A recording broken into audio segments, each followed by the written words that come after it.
ශ්‍රී ලංකාවේ විවිධ වෘත්තීන් සඳහා බඳවා ගැනීමේදී පවත්වන කම්පිටිටිව් එක්සෑම්ස් වලදී වැදගත්ම විෂයන් දෙකක් තමයි සාමාන්‍ය දැනීම හා බුද්ධි පරීක්ෂණය කියන්නේ. ඔක කොයි එක්සෑම් එකකටත් තියෙනවා. එතකොට මේකේ සාමාන්‍ය දැනීම ශාස්ත්‍රය ගත්තොත් එහෙම මේක ඇත්තටම බොහෝ අය හිතනවා විභාගයක් කෝල් කරපුවාම පොතක් දෙකක් නැත්නම් සර්ලා දෙන නෝට් එකක් පාඩම් කරලා මෙම සාමාන්‍ය දැනීම ප්‍රශ්න පත්‍රයට සාර්ථකව උත්තර ලියන්න පුළුවන් කියලා. හැබැයි ඒක වෙන්නේ නැහැ. ඇත්තටම කතන්දරය තමයි සාමාන්‍ය දැනීම උකටට තමන්ට අවබෝධය ලබා ගන්න අවශ්‍ය නම් එය හැබිට් එකක් පුරුද්දක් විදිහට දැම්මම පටන් ගන්න ඊළඟ එක්සෑම්ස් වලට එක්සෑම් එකෙන් කෝල් කරනකන් ඉන්න එපා විශේෂයෙන් සාමාන්‍ය දැනීමට. සාමාන්‍ය දැනීම ක්ෂේත්‍රය ගැන සලකපුවාම ලෝකයේ වෙන්නේ මොනවද දේශීය වශයෙන් වෙන්නේ මොනවද හා ප්‍රවණතා පිළිබඳව පැහැදිලිවම උකටට අවබෝධයක් තිබිය යුතුයි. එය පුරුද්දක් විදිහට තිබ්බොත් උකටට ඒවා ඉබේම පාඩම් හිටිනවා. මේ ක්ෂේත්‍රයේ විශිෂ්ටම දේශකයෙක් තමයි මොහන් සමන්නායක සර්. එතකොට මොහන් සමන්නායක සර් විසින් පවත්වන ලද දීර්ඝ දේශනයක කොටස් අද ඉඳන් ඔයගොල්ලන්ට මේ academic guide channel එක යටතේ අහන්න ලැබෙයි. මේක දීර්ඝ දේශනයක්. මේකේ කොටස් 25ක් විතර වගේ තියෙනවා. එතකොට මේක හැම දිනක් කර දිනක් අද සිට යනවා. ඔකට බැරි වෙලාවත් මේ channel මේ clip එක බලන්නේ මැදින්න එකේ සිට ක්‍රමානුකූලව අපේ academic channel එකේ publish කරලා තියෙනවා. ඒ වගේම තමයි මේ channel එක අපි හදලා තියෙන්නේ IQ හා general knowledge කියන විෂයන් දෙකට අදාළ කරුණු ඔය කට්ටියට ලබා දෙන්න. විශේෂයෙන්ම තරඟ විභාග ක්ෂේත්‍රයට ඔය කට්ටිය ඉන්නවනම් මේ channel එක subscribe කරන්න, like කරන්න, comment කරන්න. එහෙනම් අපි දේශනාවට යමු. ඉල්ලුවේ නැති වෙන්න හේතුවක් තිබුණා. ප්‍රංශය විරුද්ධ වුණා ඒ යුද්ධයට. ප්‍රංශයේ permanent member කෙනෙක් නිසා permanent member කෙනෙක් විරුද්ධ වුණොත් අවසරය ලැබෙන්නේ නැහැ. මේ ප්‍රහාරයට නීති අනුකූල භාවය ලැබෙන්නේ නැහැ. මේ වෙනකොට රුසියාව මේකට විරුද්ධව හිටියා. එනිසා ඇමරිකාව Security Council එකට ගියේ නැහැ. නොගිහින් ඇමරිකාව කිව්වා අපි හදනවා coalition of the willing.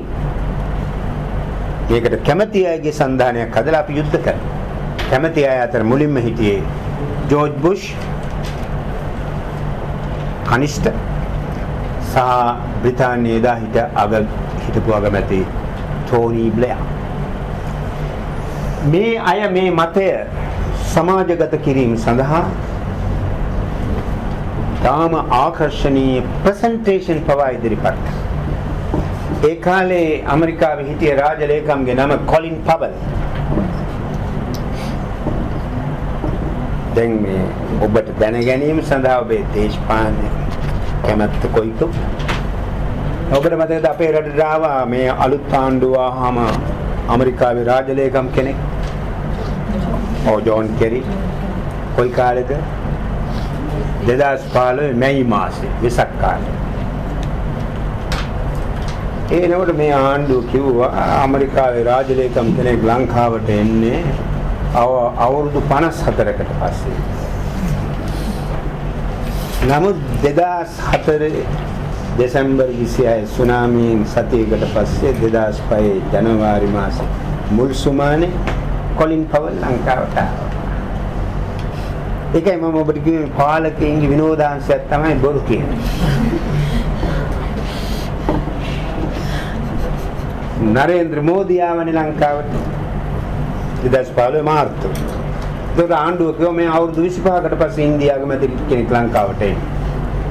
අන්තිමට ආවේ ආණ්ඩුව කිව්ව විදිහට රාජීව් ගාන්ධි 1987.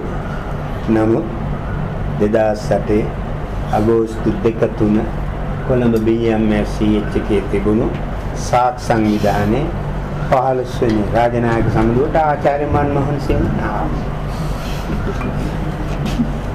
අඳුන ගන්න ලෝකයේත් අපේ දේශපාලන මේගොල්ලෝ කිව්වා මෙහෙම ආයුධ තියෙනවා. කොලින් පවල් ආරක්ෂක මණ්ඩලයට විනාඩි 80ක ප්‍රසන්ටේෂන් එකක් කළා. මේ ඔක්කොම පැහැදිලි කරා. ටෝනි බ්ලෙයා බ්‍රිතාන්‍ය පාර්ලිමේන්තුවේදී විනාඩි 45ක් කතා කළා. කතා කරලා කිව්වා සදාම් හුසේන් ළඟ මේවා තියෙනවා විතර නෙමෙයි ටෝනි බ්ලෙයර්යි කතාවේදී කිව්වා ඔහුට පුළුවන් විනාඩි 45කදී බ්‍රිතාන්‍යයට පහර දෙන්න කියලා. ඉතින් බ්‍රිතාන්‍යයේ මිනිස්සු කොයිතරම් බය වෙයි. මහා තොගයක් තියෙනවා සමූහ සංහාරකාවේ.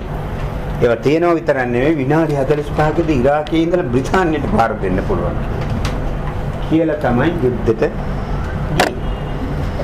ඉතින් මේ යුද්ධය සිදු වෙනකොට ඉරාකයට ශක්තිමත් හමුදාවක් තිබුණේ නැහැ. මොකද පළවෙනි ගල්ෆ් යුද්ධයෙන් ඒවා විනාශ වෙලා ඉවරයි. ඉරාකයේ ආර්ථික ශක්තිය හිඳිලා තිබුණා. ඉරාකයේ යටිතල පහසුකම් දි รา පත් වෙලා තිබුණා. ඉරාකයේ ගුවන් හමුදාවක් තිබුණේ නැහැ.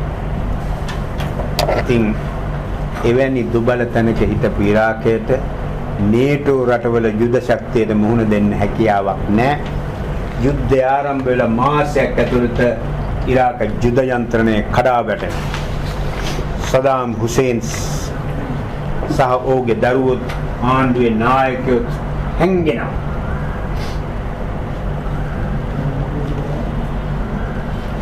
පසු කලක සදාම් හුසේන්ගේ පුතු දෙන්න අල්ලගන්නවා. ඔවුන් ඝාතනය වෙනවා. සදාම් හුසේන් අල්ලගන්නවා. ඔබ දැකලා ඇති YouTube එකේ එහෙම තියෙනවා මේ පොළොව යට ඩිංගියක වගේ ඉඳලා ඔහුට නඩුවක් දාලා අපූර්ව නඩු විභාගයකින් මරණ දඬුවම නියම කළා. එල්ලලා මරණ. ඔහුගේ ආණ්ඩුවේ බොහෝ නිලධාරීන්ටත් අත් වෙන්නේ ඒ ඉරණ. මේ WMDs ගැන කරපු චෝදනාව ඇත්තද? ඒක හරි ලේසි උත්තරේ හොයාගන්න. 2003 අද 17 අවුරුදු 14ක්. තවම ඔය කියපු එක සමූහ සංහාරක අවියක් හමුුනේ. දැන් ඒක ඇමරිකාවමත් කියන. බ්‍රිතාන්‍යයත් කියන.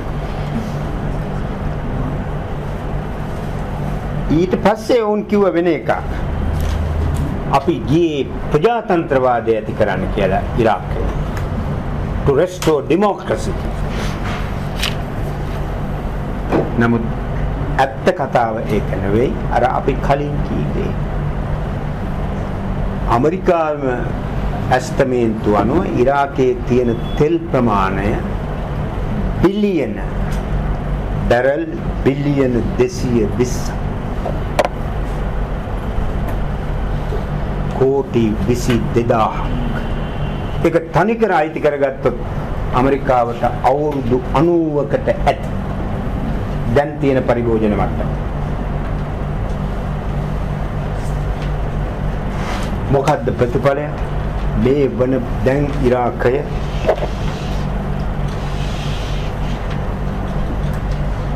ලෝකේ තියෙන වඩාත්ම අරාජක අස්ථාවර ප්‍රචණ්ඩ දේශයක් බවට පත් වී අවසන්.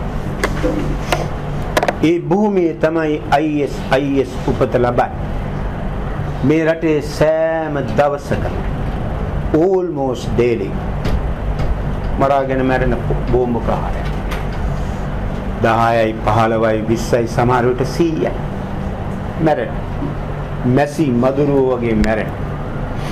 ආර්ථිකේ කඩා වැටලා විනාශ වෙලා ජන ජීවිතය අවුල් වෙලා ෂියා සුන්නි මුස්ලිම් වරුන් අතර හැමදාම මරා ගැනීම සිද්ධ වෙනවා. එකට තිබුණු ඉරාකය අද නොනිල වශයෙන් රාජ්‍ය තුනකට බෙදිලා. බැග්දාඩ් මුල් කොටගත් පාලන ප්‍රදේශය, ෂියා වරුන්ගේ පාලන ප්‍රදේශය සහ කුර්දිවරුන්ගේ පාලන ප්‍රදේශය. ඉරාකයේ ආණ්ඩුවක් තියෙනවා තමයි. නමුත් ඒක නාමික ආණ්ඩුවක්. තවමත් ඉරාකයේ ඇමරිකානු හමුදා රැඳිලා ඉන්නවා. ඉරාකය ඇත්තටම කිලින් ෆීල්ඩ් එකක්. ඝාතන භූමියක්. එය මලගයක් බවට පත් කරලා තියෙනවා. ඒතර කොහොම තිබුණු රටක්ද? මම ඔබට කිව්වා අර UN තක්සේරු වඩාත්ම නාගරීකරණය වූ වඩාත්ම කාර්මිකකරණය වූ වඩාත්ම බටහිරකරණය වූ ඉරාකය අද නෝමන් ෂ්වාබ්කෝෆ් කිව්ව විදියට ගල් යුගයට එහාට තල්ලු වී අවසන්. මේ තමයි දෙවැනි ගල්ෆ් යුද්ධය පිළිබඳ ශෝකජනක කතාන්දර. ඉරාකයේ අද අසමත් රාජ්‍යයක් බවට පත් කරලා තියෙනවා. මේ දක්වා සිදු වී ඇති ජීවිත විනාශය මේක ගැන එක එක ඇස්තමේන්තු තියෙන. ඔබට කැමති නම් Google විමර්ශනයක් කරන්න ටයිප් කරන්න ඕන the cost of Iraqi war ඉරාක යුද්ධයේ පිරිවැය. ඒකෙදි විවිධ සංඛ්‍යා තියෙනවා. බටහිර රටවල සංඛ්‍යා අනුව ඒක 2 ලක්ෂයක් 3 ලක්ෂයක්. නමුත් බොහෝ මූලාශ්‍රවල කියනවා ඒක it is well over 1 million. ඒ මරණ වලින් 90%ක්ම සිවිලියන්ස්, නිරායුධ සාමාන්‍ය ජනතාව. දැන් මේකේ තියෙන ප්‍රතිවිරෝධය තමයි වෙන රටවල සිවිලියන්ස්ලා අතර මරණ සිද්ධ වෙන විට බලවත් ಜಾති, එක්සත් ಜಾති, Human Rights Watch, International Crisis Group වගේ ආයතන විශාල වශයෙන් ඊට විරුද්ධ වෙනවා, උද්ඝෝෂණ කරනවා, හඬ නගනවා. මේ ඉරාකයේ මරණ එසේම ඉදිරියට යමින් තිබෙනවා, අවසානයක් නැතිව. මේ යුගයේදී ලෝකයේ තියෙන ඛේදවාචක වලින් එකක් තමයි ඉරාකයට අත්පීති වෙන්නේ 2003 කරපු ඒ ආක්‍රමණය නිසා. සදාම් හුසේන් ඒකාධිපති. නමුත් ඔහු හිටියනම් මිය යන්නේ ඔහුට විරුද්ධ වන කිහිප දෙනෙක් විතරයි. ඔහු විරුද්ධවාදීන් ඝාතනය කළා. ඒට සාක්ෂි තියෙනවා. නමුත් සංඛ්‍යා වශයෙන් ගත්තාම මේසා විශාල මානව ඛේදවාචකයක් දිගහැරෙන්නේ නැහැ. දැන් උද IS අල්-කයිඩා, අල්-නුස්රා මේ කියන සංවිධානවල නිජබිමක්, තෝතැන්නක්, බ්‍රීඩින් ග්‍රවුන්ඩ් එකක් තමයි ඉරාකයත්, ලිබියාවත්, සිරියාවත් මේ බාහිරව කරපු මැදිහත් වීම නිසා. අදත් මේ ගැටුම අවසන් නැහැ. තව බොහෝ කලක් පවතිවි. එය ලෝකේ සාමයට හා ආරක්ෂාවට ප්‍රධානම තර්ජනය. අපි ඊළඟට මේ අරාබි වසන්තය, Arab Spring මුලින් ඒකේ ෆැක්ට්ස් ටික බලමු.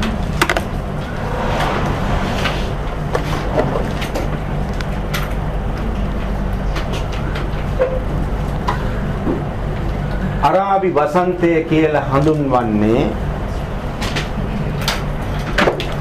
2010 දෙසැම්බරයෙන් පටන්ගෙන